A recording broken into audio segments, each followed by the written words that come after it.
All right. So the ones we saw before had monomial denominators. So here we have some polynomial denominators just to show you a little different. So what I want to do, because I want to find the LCD, right? So instead of just like multiplying those together, which could give me a common denominator, but not necessarily the least common denominator. So it's better to factor first, then you can see what the factors are and see kind of what each denominator is missing. Okay, so that's what I'm going to do. So these are simple quadratic. So here, put a y here, looking for a lot y in both spots. I'm going to looking for a number that can has two numbers that have a product of 10 that have a sum of 3, right? But the signs are different, so I'm really going to be subtracting to get 3. So that's 5 and 2, right? So 5 and 2, this is the sign of the bigger number, and this tells me the signs are different. Okay.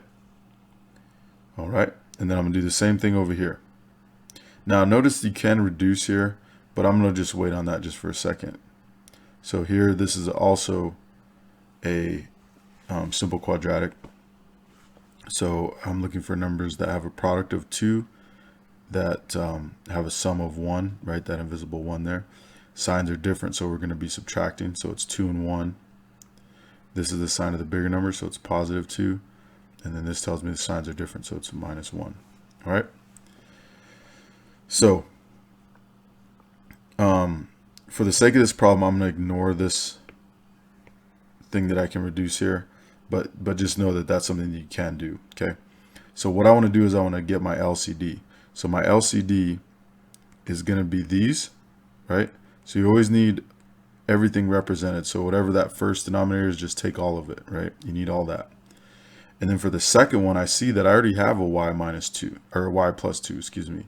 So all I really need is a y minus 1. So I'm just going to bring that down.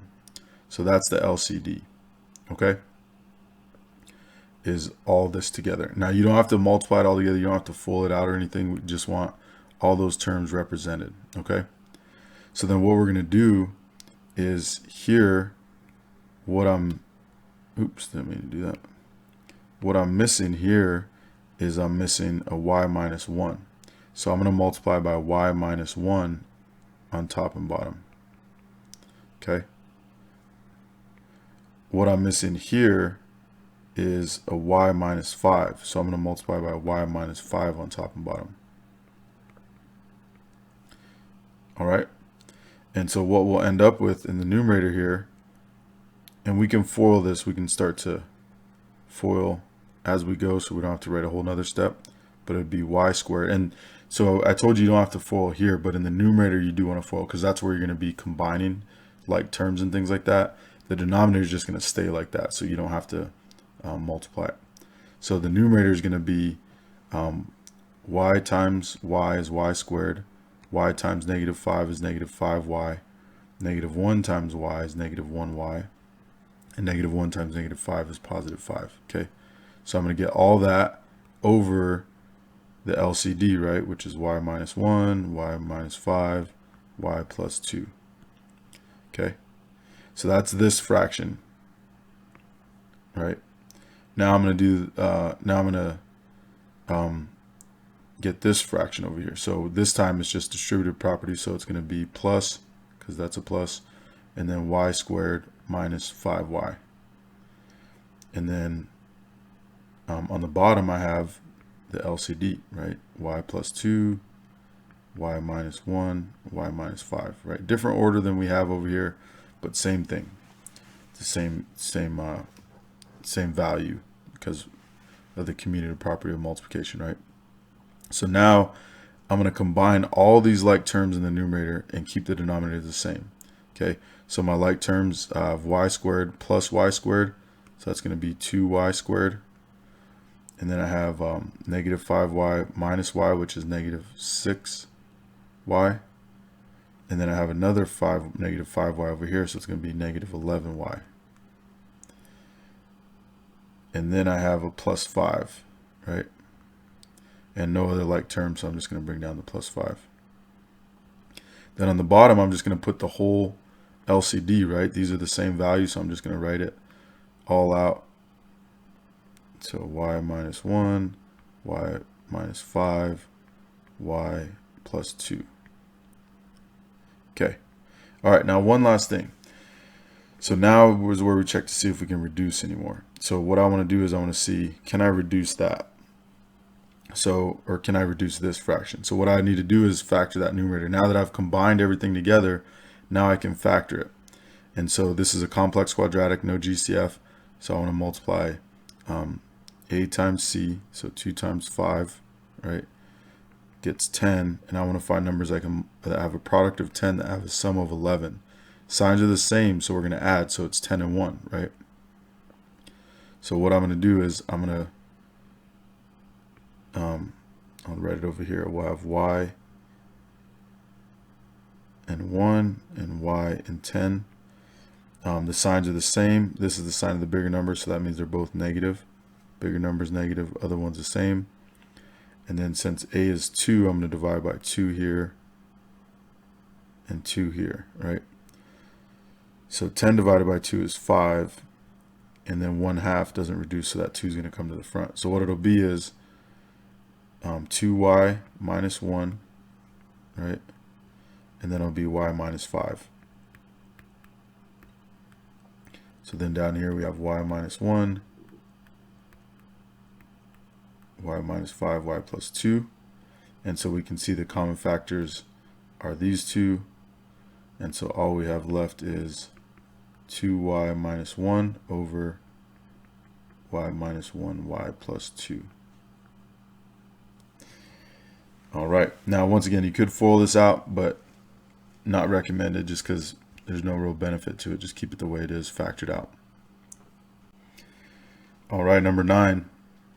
So here, same thing. I want to try to factor those denominators. So here I have 2 is a common factor, so it's going to be 2 times x minus 6. So just GCF there. Nothing else I can do with that inside. Here's a simple quadratic, so it's going to be x here, numbers that have a product of 12 and a sum of 4. So that would be 6 and 2, right? And just to make sure the signs are different, so it's going to be 6 minus 2, really, right? So this is the sign of the bigger number, so that means that the 6 is negative, and this tells us the signs are different, so that means the 2 is going to be positive. All right, and negative 6 plus 2 is negative 4, so that works. And if I multiply negative 6 times 2, I get negative 12, so that works. All right, so now my LCD. I'm going to take the 2 and the x minus 6, right? I need that. And then I already have an x minus 6 covered, so the only other thing I need is the x plus 2, right? So that's the LCD. So now what I need to do is multiply this one by x plus 2. That's what this one's missing, right? So I'm going to multiply by x plus 2 on top and bottom. Okay, and then this one is missing a 2. So I'm just going to multiply by a regular 2 on top and bottom. So what I'll get in the numerator here now is 5 times x plus 2, so that'll be 5x plus 10. The denominator is going to be the whole LCD, right? Multiply all that together. So 2 times x minus 6 times x plus 2. Okay, and then with the second fraction, I'm subtracting, so I'm going to put a minus here. And then 20 times 2 on top is 40. And then on the bottom, I'm just going to get that LCD again, right? So it's going to be 2x minus 6, x plus 2. All right, so now we can just combine the numerators together. So don't forget about that negative. And when you have a polynomial here, make sure you distribute that negative to everything there. This is just a monomial, so it's just going to be minus 40. But whatever's here, make sure you distribute that negative to it if you have a polynomial.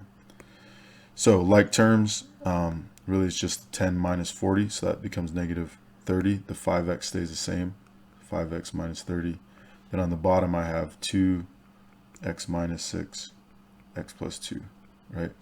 So now I can see that in the numerator I have a common factor of 5. So I can factor out a 5.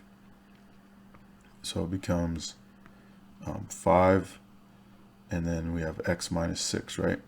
So now we can match it up. So I can see this is a matching problem. This and this match, they're exactly the same. So I can reduce by that common factor. And then no other common factors, right? So I can just leave the 5 on top. That's the only thing left. Then on the bottom we have 2 times x plus 2. All right, so there we go. So when we're adding and subtracting, once again, factor the denominators. Find your LCD by getting everything you need without excess, right? So we want everything represented but with no waste. And then once we do that, we can apply the common denominators, multiply by what's missing on top and bottom for each fraction. And then once you do that, you combine the numerators. So you're going to expand and simplify and then combine like terms. And then in the denominators, the LCD you leave factored out. Then after you combine the numerators, you factor some more if you can, and see if there's anything else you can reduce by or cancel.